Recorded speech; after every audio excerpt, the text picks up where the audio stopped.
নমস্কার, কেমন আছেন সবাই? আগেই বলেছি যে রথযাত্রার দিন আর একটা ভিডিওতে আমি শেয়ার করেছি যে আমাদের গোপুকানুকে পঞ্চমীতে স্নান করিয়ে সাজিয়ে গুছিয়ে আপনাদের সামনে সেই ভিডিওটা তুলে ধরেছি। তবে পঞ্চমীতে স্নানের ভিডিওটি আপনাদের সাথে শেয়ার করবো কথা দিয়েছিলাম, তাই নিয়ে চলে এলাম। আজকে আর পঞ্চমীতে সবকিছু একসাথে মিশিয়ে নিলাম না, এক এক করে দিয়ে দিচ্ছি।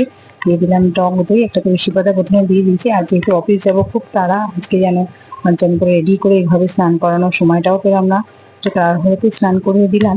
অনেকদিন করানো হয়নি পঞ্চমী, তাই আজকে করিয়ে নিলাম। টক দই দিয়ে দিলাম একটু ঘি, একটু মধু দিয়ে গোপুকানের গাটা ভালো করে একটু রগড়ে নিলাম। পঞ্চমীতে স্নান করানোর সময় গাটা রগড়ে নিলে অ্যাকচুয়ালি আমরাও যে মানুষও তো এরকম ভাবে আমরা নিজেদের পরিষ্কার পরিচ্ছন্ন রাখি।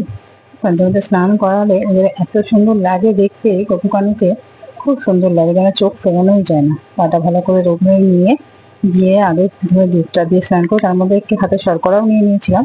সেটা তো আর দেখানো হয়নি, কারণ এক হাতে ভিডিও আর এক হাতে এদেরকে স্নান করানো, সেই অসুবিধার জন্য পড়া দেখা ওটা দেখাতে পারলাম না আমি। পাটা ভালো করে রগড়ে না কিছুক্ষণ রেখে একদম চকচক করছিল স্নানের পর। এরপরে দুধটা দিয়ে স্নান করিয়ে নেবো, ভালো করে গাটা রোগে দুধ দিয়ে ধুয়ে দেবো, দিয়ে আবার একটু ভালো করে রোগড়ে নেবো, তাতে যেখানে যেখানে লেগে আছে সেটা যেমন হবে। সব শেষে পরিষ্কার জলে স্নান করিয়ে নেবো। স্নানের পর একটু অগরু দিয়ে দেবো, অগরু দিয়ে জামা কাপড় পরিয়ে দিয়ে ওদেরকে স্নানের জলে একটু, আপনি যদি চান তাহলে একটু কর্পূর দিয়ে দিতে পারেন, তুলসী পাতা দিতে পারেন, ফুল দিতে পারেন, যে যেভাবে। গতকাল আমার একটু তাড়া ছিল আজকে, যেহেতু রথের দিনকে অফিসও ছিল, সকালবেলা আবার পুজোর কাজে চলে গেছিলাম। জমির ওখানে পুজো ছিল, যে পুজোর ভিডিওটিও আপনাদের সাথে আনবো।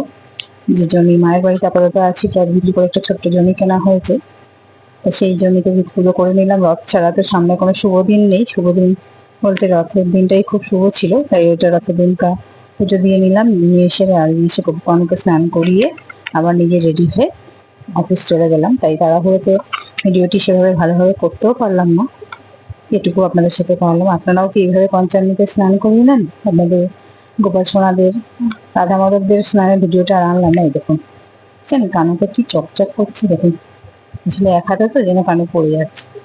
কানের মুখটা দেখুন একদম পুরো চকচক করছে। ভিডিওটি কেমন লাগলো অবশ্যই জানাবেন, ভালো লাগলে একটু লাইক কমেন্টস করেন, পাশে থাকবেন।